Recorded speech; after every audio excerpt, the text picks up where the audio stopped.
Some jobs promise fortune, but some doors should never be opened. Welcome to The Mansion Job, a story of greed, terror, and survival. Before we begin, make sure to subscribe, like this video, and share it with friends who love a good scare. And when it's over, I want to hear from you in the comments. Would you dare step inside this mansion? The bar smelled of cigarette ash and stale beer. A flickering neon light buzzed against the rain-soaked window, casting the five men in shifting red and blue hues. Jack Murphy leaned over the scratched table, a cigarette hanging from his lips, his scarred knuckles tapping rhythm against the wood. "You boys know why we're here," Jack said. His voice was gravelly, worn from years inside Cook County. "There's a house, a mansion. Nobody lives there, far as I can tell. Belonged to some rich old family. Rumor is they left behind more than antiques. Cash, jewelry, things we can move." Slim Barnes shifted in his seat, his knee bouncing up and down. He had a lean frame, greasy hair, and jittery eyes. "How much we talking, Jack? I ain't breaking into no empty dump for pennies." "More than enough," Jack snapped back. "You want a number? Try 6 figures if we're smart. Maybe 7 if the place is what I think it is." He crushed the cigarette against the table without looking. Raymond Carter, the biggest of the crew, sat back with arms crossed, chewing a toothpick. "You're sure no one's there? Cops don't come sniffing around?" His voice carried Detroit steel, deep and wary. Tyler Briggs, the youngest, leaned forward, his gold chain swinging. "Don't matter. We're in, we're out.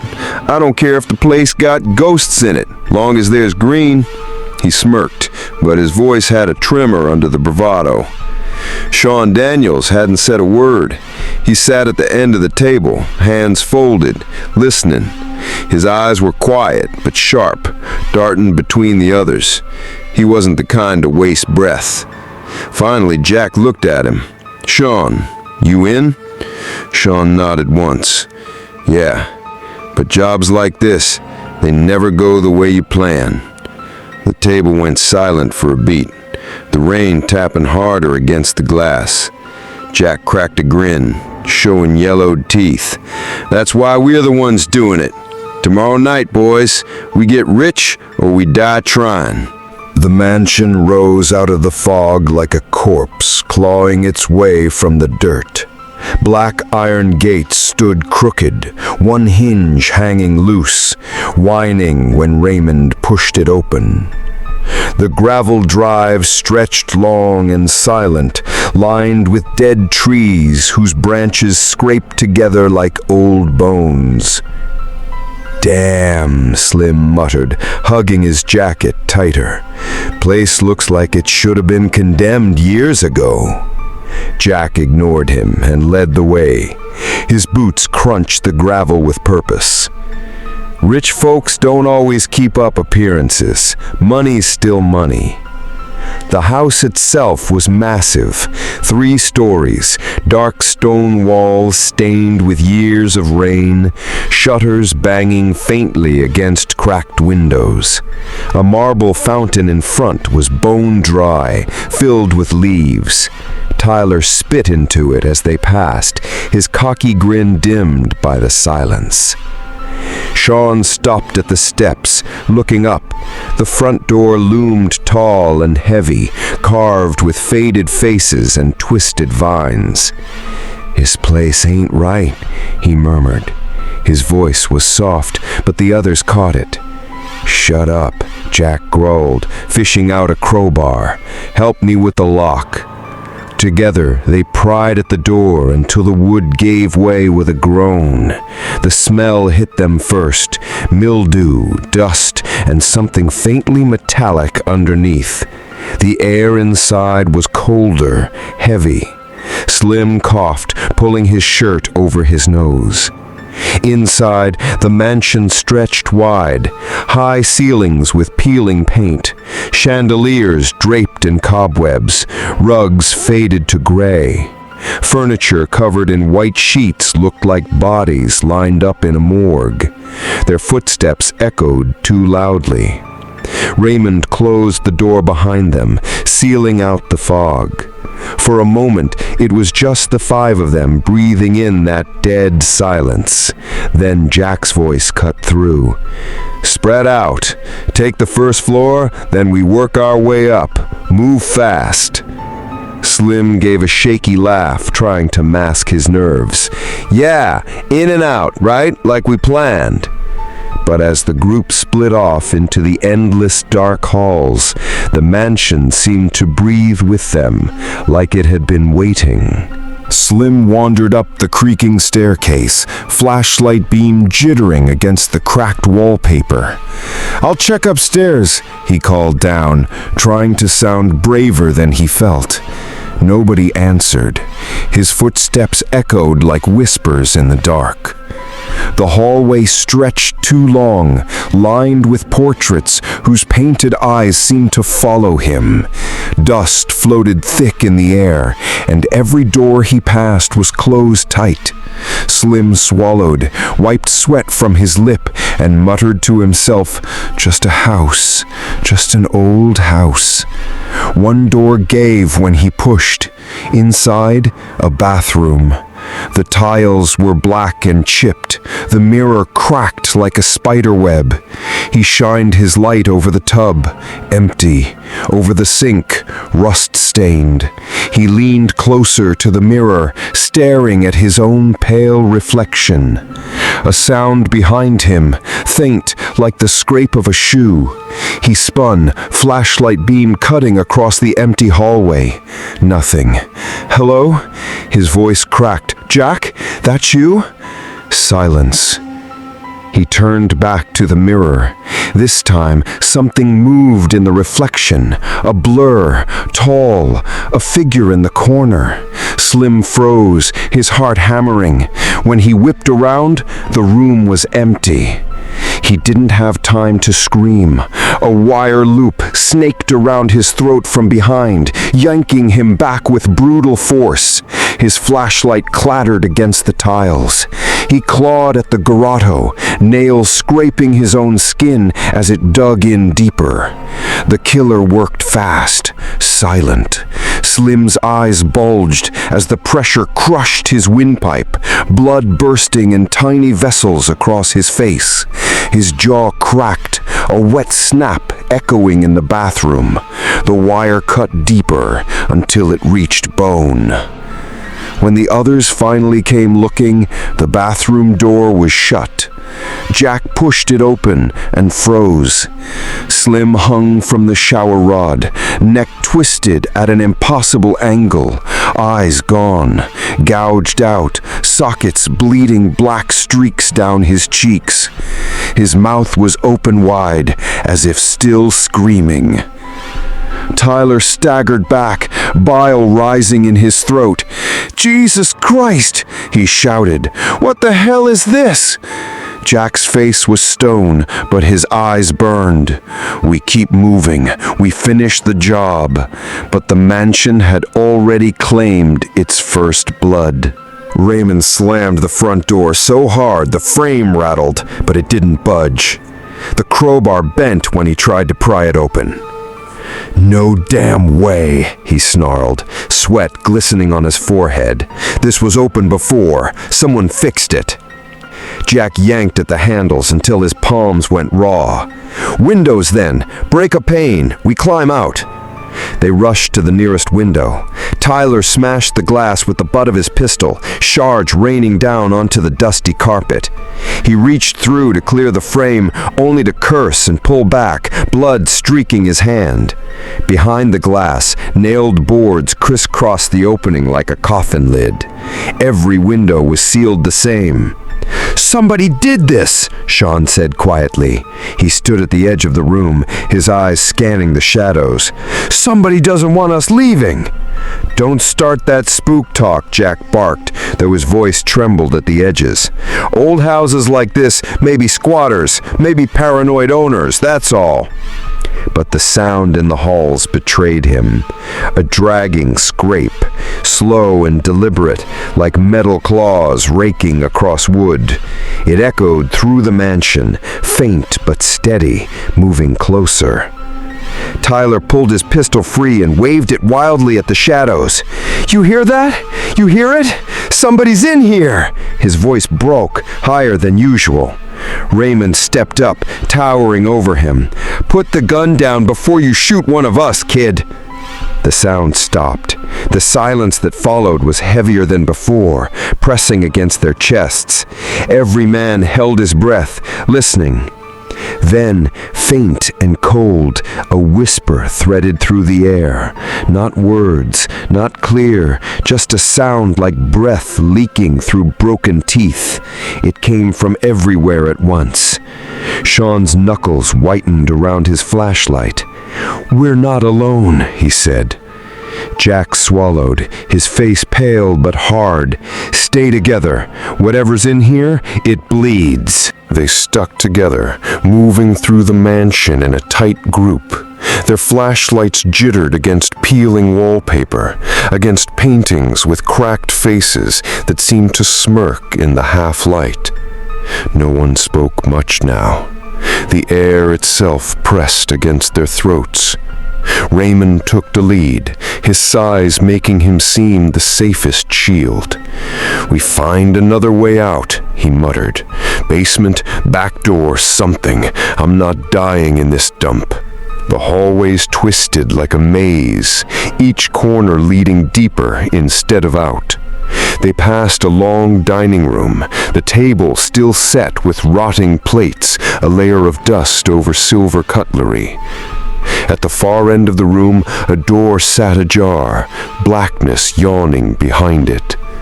"Wait," Sean said softly, but Raymond was already pushing forward. "Basement, has to be." The door slammed shut the moment he stepped through. The others ran, Jack shoving his shoulder into the wood, Tyler pounding with his fists. "Ray, open it!"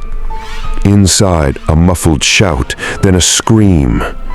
When they finally forced the door open, the stench hit them first, copper, fresh and thick.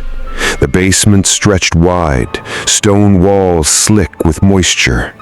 Raymond sat in the middle of the room, tied to a chair with ropes so tight they cut his skin.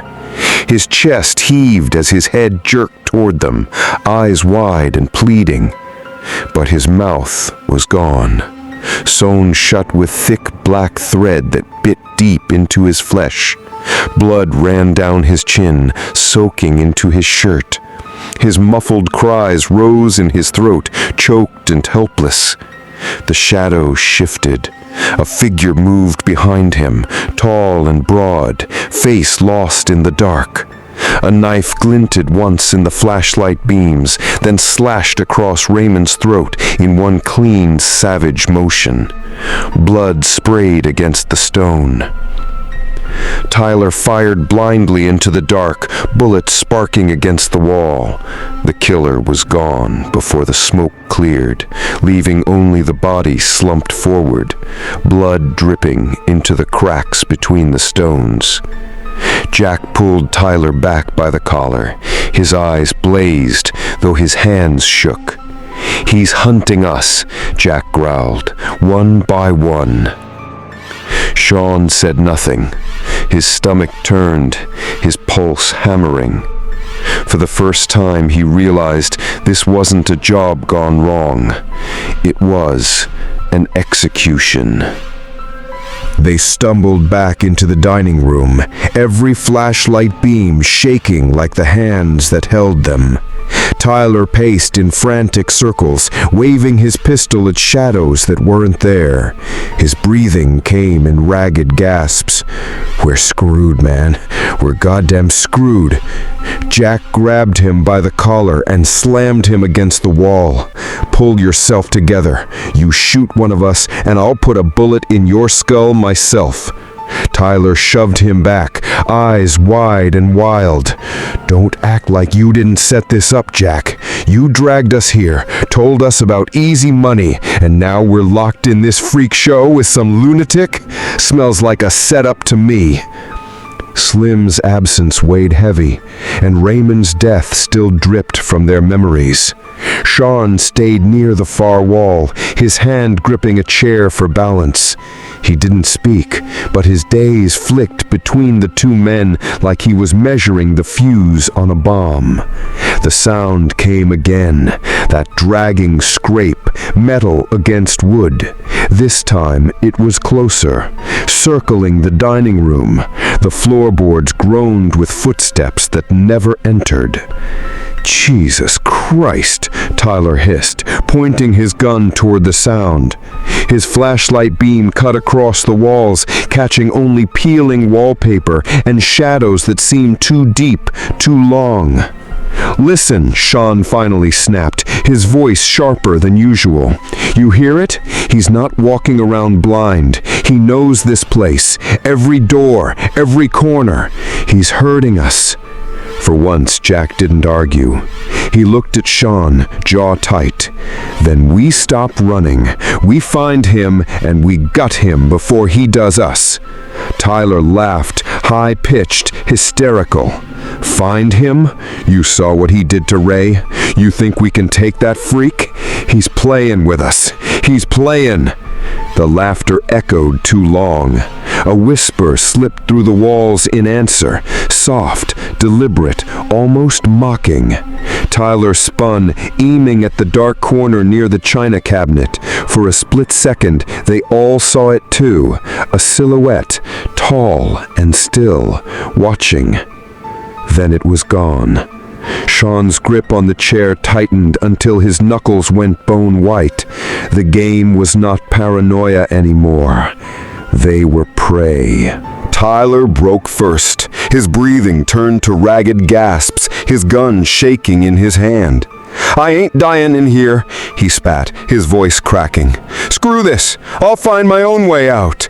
"Tyler, don't!" Sean started, but the kid was already running, flashlight beams swinging wild as he bolted down the hall.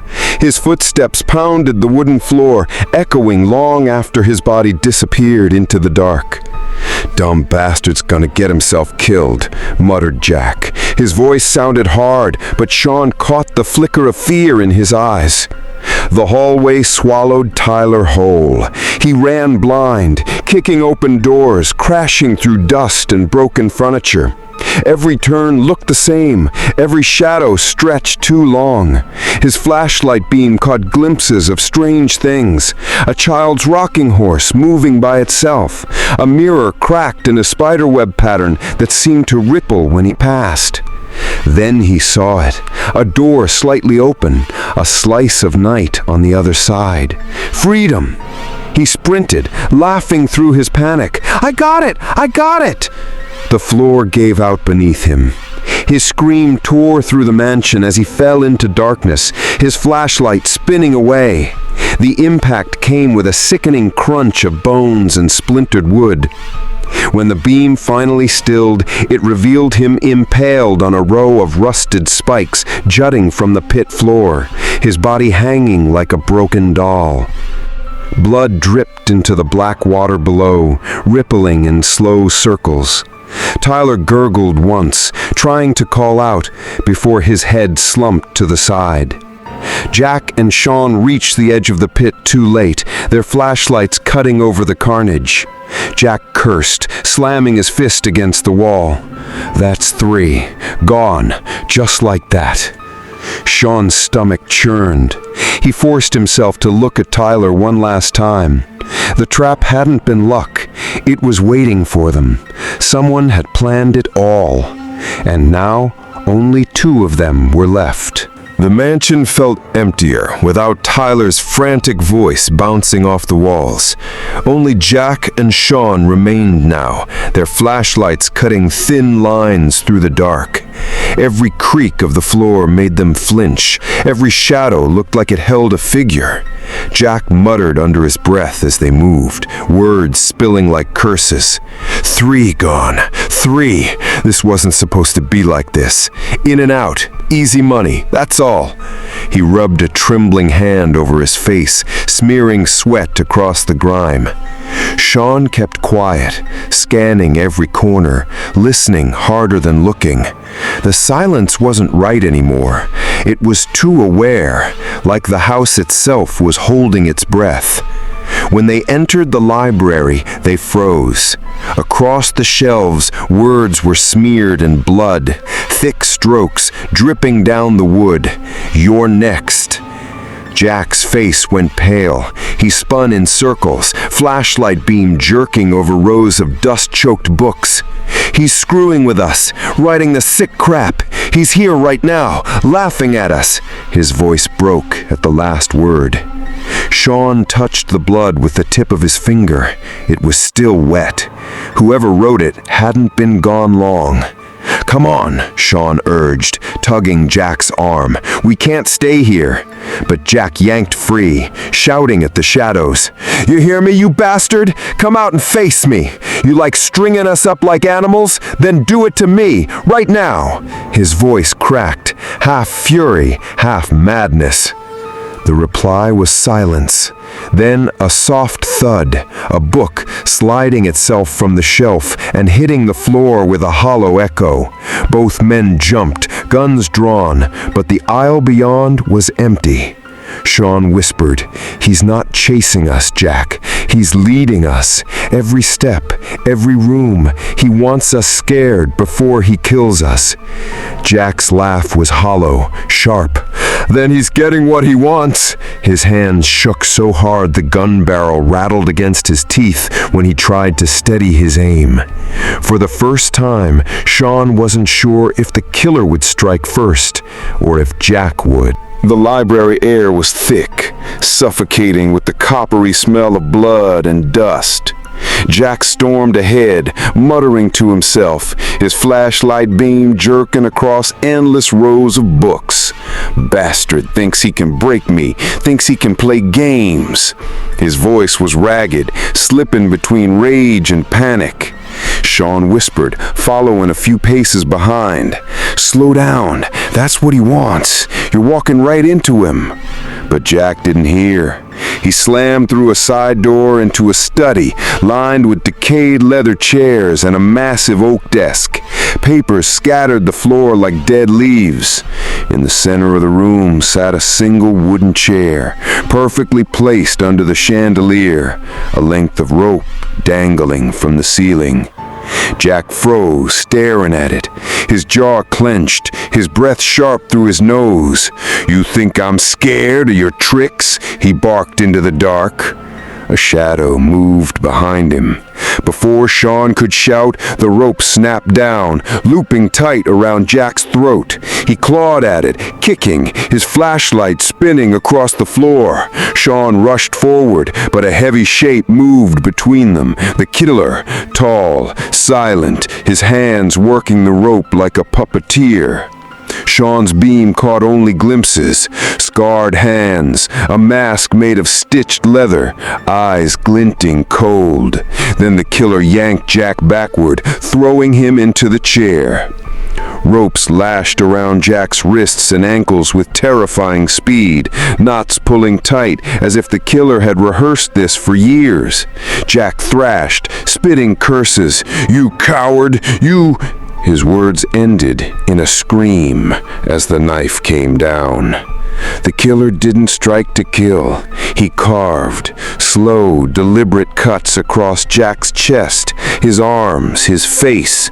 Blood welled up in rivers, dripping down his body, pooling on the floor. Sean's stomach lurched as Jack's screams turned hoarse, then broke into sobs. "Sean!" Jack choked out, eyes wild with agony. "Help me, please!" But Sean was frozen. His legs wouldn't move. His throat closed like a vice. He couldn't make a sound. The killer tilted his head, studying Jack's broken body like an artist admiring a canvas. Then with one swift stroke, he opened Jack's throat. The scream died in a bubbling gasp, and the body slumped forward, lifeless. When the killer looked up, Sean was already running. Sean's footsteps thundered down the hallway, flashlight beam bouncing across cracked walls and shattered portraits. His lungs burned, his legs screamed, but he didn't stop. Jack's last scream still echoed in his ears, chasing him harder than the killer ever could. He tore through rooms blindly, shoving over chairs and tables behind him. Somewhere in the dark, that slow drag of metal followed. Calm, steady, inevitable. At last, he found the back door. The boards had been ripped free, the lock hanging broken as if it had never been sealed at all. Sean didn't question it. He barreled through, into the night air, collapsing into the wet grass. For a moment the world was silent, just the sound of his ragged breathing, the taste of blood and sweat in his mouth. He staggered to his feet, stumbling down the gravel path toward the iron gate. His legs felt like lead, but he didn't care. He was out. He was alive. Hours later, he sat behind the wheel of his car, parked miles from the mansion. His hands shook so badly he could barely fit the key into the ignition. The radio crackled faintly, static filling the silence. Every shadow outside the window seemed to lean closer. He told himself he'd survived. He told himself it was over. Jack, Raymond, Slim, Tyler, gone, but he had lived. He gripped the steering wheel until his knuckles turned white, forcing the lie to feel real. A whisper of breath fogged the rearview mirror. Sean froze. Slowly, he looked up. The killer sat in the back seat, mask pale in the dim light, scarred hands resting calmly on his knees. No sound, no rush, just there. Sean's scream never came. The story ended in silence, the final moment stretching forever in the dark. That was the mansion job, where fortune turned into fear. If this story sent chills down your spine, don't forget to hit that like button, subscribe for more horror stories, and share this video to spread the fear. And tell me in the comments, what would you have done if you were trapped in that mansion?